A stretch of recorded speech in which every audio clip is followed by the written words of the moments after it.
তো আজকে আমাকে চ্যালেঞ্জ দিচ্ছে বেঙ্গলি মাস্টার। তো কি চ্যালেঞ্জ দিচ্ছে তোমরা একবার ভিডিওটা দেখো। একটা ডেয়ার দিচ্ছি, সেটা হচ্ছে গিয়ে তোমাকে প্রথমত রাস্তায় ভিখারি সাজতে হবে, সেটা জামা কাপড় পরে থাকতে হবে, যা তোকে কেউ যেন না আছে, ঠিক আছে? হ্যাঁ ঠিক আছে। সবাই যদি তোমার পাড়াতেই করতে হবে, কিন্তু মানে বেপাড়াতে গেলে হবে না, তোমার পাড়াতেই করতে হবে। আমার পাড়াতেই? পাড়ার মানুষ যেন তোমাকে চিনতে, হ্যাঁ তোমার পাড়ার মানুষ যেন তোমাকে চিনতে না পারে, এমন ভাবে সাজতে হবে। এটা গাড়ি টাফ হয়ে গেল।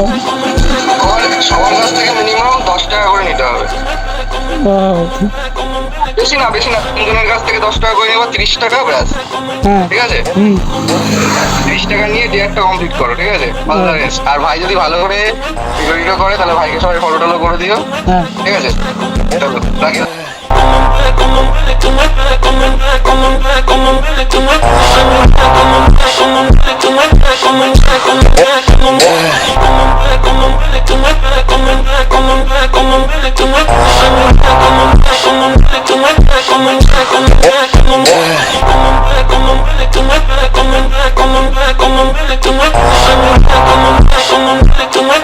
Come on.